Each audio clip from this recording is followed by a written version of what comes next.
Hello student, chapter number 4 agriculture class 8 का। इसमें अपन देखते हैं कि एग्रीकल्चर के आपको बारे में पढ़ेंगे कि एग्रीकल्चर किसे कहते हैं। तो agriculture is a primary activity. कृषि एक आपको का प्राथमिक गतिविधि है। कैसी प्राथमिक है? पहली बात तो in the world 50% of the people are engaged in agriculture activity, यानी सारे विश्व के आपको 50% से अधिक जो लोग हैं, 50% से जो अधिक आपके लोग हैं वो एग्रीकल्चर आपकी एक्टिविटीज़, कृषि की गतिविधियों में आपका संलिप्त है, यानी जुड़े हुए हैं उनसे, इंगेज्ड हैं उसमें। ठीक है ना? कितने परसेंट? 50%, यानी विश्व के। तो agriculture is a primary activity. ठीक है। एंड इन द वर्ल्ड, पूरे वर्ल्ड में 50% से अधिक आपके जो लोग हैं वो एग्रीकल्चर एक्टिविटीज में जुड़े हुए हैं।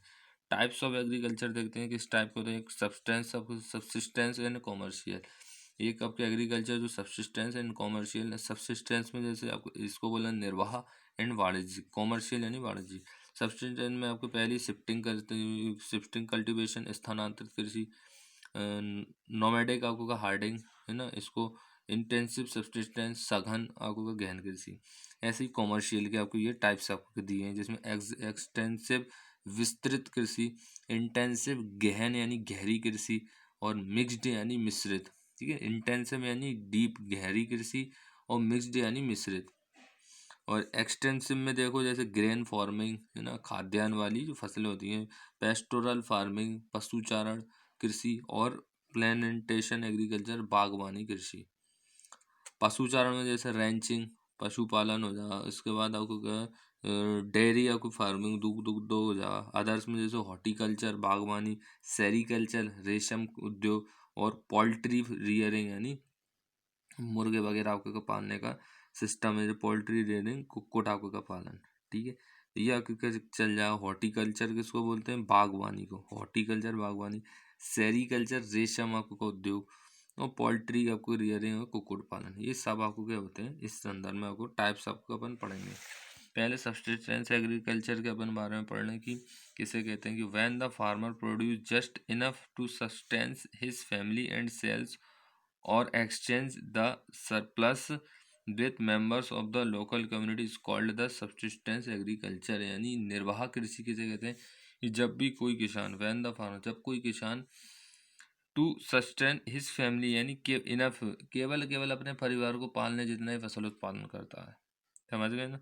सब्सिस्टेंस एग्रीकल्चर कहलाता है जब भी कोई फार्मर किसान अपनी फैमिली को पालने के लिए ही केवल और केवल फसल उत्पादन करता है, और अतिरिक्त फसल को, और जो एक्स्ट्रा बच जाती है उसको आपको क्या, स्थानीय समुदाय के जो लोग होते हैं, सरप्लस विथ मेंबर्स, स्थानीय समुदाय के लोगों के बीच क्या कर देता है, बांट देता है। ऐसी कृषि को हम निर्वाह कृषि बोलते हैं। हाँ, ये बात समझ में। निर्वाह कृषि यानी सब्सिस्टेंस एग्रीकल्चर किसे कहते हैं कि वह कृषि जिसमें कोई भी एक फार्मर अपने ही आपको क्या फैमिली के लिए आपको क्या कृषि करता है, और थोड़ी जो एक्स्ट्रा कृषि से जो भी आपके क्या प्रोडक्ट बच जाता है उसे वह बांट देता है स्थानीय समुदाय के लोगों के बीच, वो निर्वाह कृषि कहलाती है। टाइप्स इसके निर्वाह कृषि के जैसे, पहली shifting cultivation, it is called झूम इन नॉर्थ ईस्ट इंडिया। इसे उत्तर आपको का पूर्व में, इसे पूर्व उत्तर या उत्तर आपको का पूर्व में भारत ने, इसे उत्तर पूर्वी भारत ने झूम कहा जाता है। क्या कहा जाता है? झूम खेती कहा जाता है। उत्तर भारत, सॉरी, उत्तर पूर्व का भारत ने। The forest communities cultivate a plot of land and grow crops for a new few years, यानी इसमें क्या कहता है कि वन्य जो समुदाय भूमि के एक टुकड़े को जुताई करते हैं। जो वन्य आपको का जो समुदाय के आपके यहाँ पे जो लोग रहते हैं, वो भूमि का जो भी एक आपको टुकड़ा होता है उनके पास, उसकी क्या करते हैं, प्लॉट की जुताई आपको क्या करते हैं, एंड उसमें आपको कुछ साल आपको बाद फसल आपको का उगाते हैं। The plot is then abandoned, has soil lose its fertility in favor of another piece of new forest land. The method is called slash and burn method.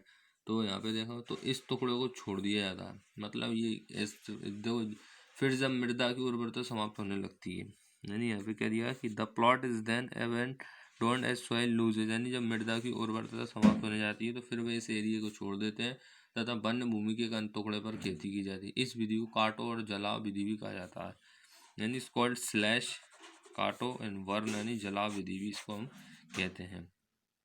ठीक है। दूसरा आपको आता है nomadic herding, it is most ancient type of farming, यानी खेती करने की बहुत ही कृषि का सबसे प्राचीन प्रकार है नोमैडिक हार्डिंग, जिसको अपन खाना बदोश पशुचारण बोलते हैं।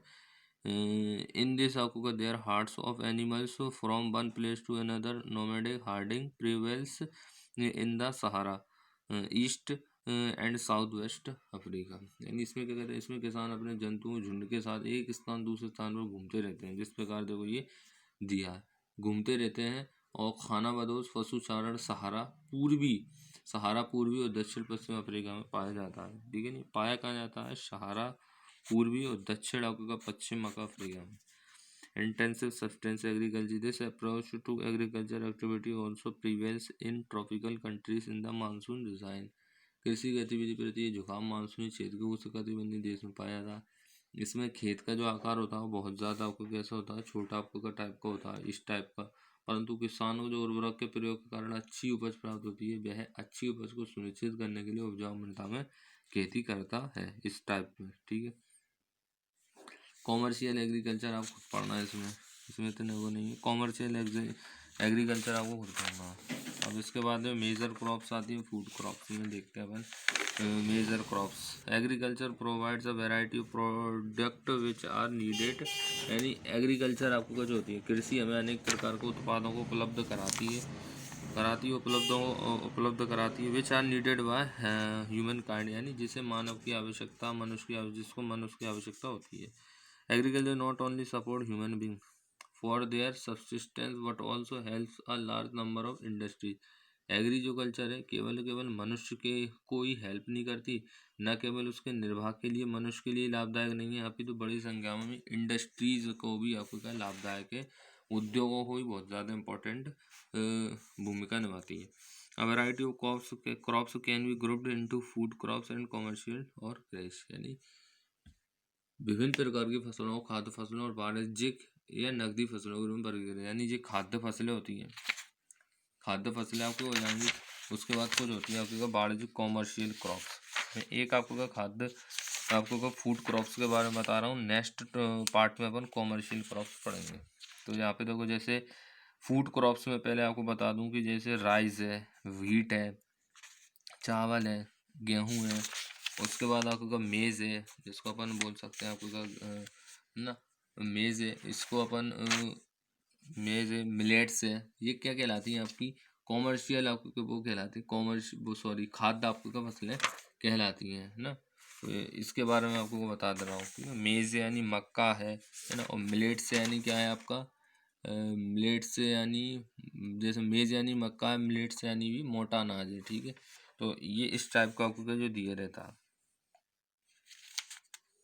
तो इस में अपन सबसे पहले राइस, फूड क्रॉप्स यानी राइस चावल है, गेहूं है, मक्का है ना, और भी बहुत सारे आपको होते हैं और भी वो आपको क्या खाद्य फसलों के अंतर्गत आ जाते हैं।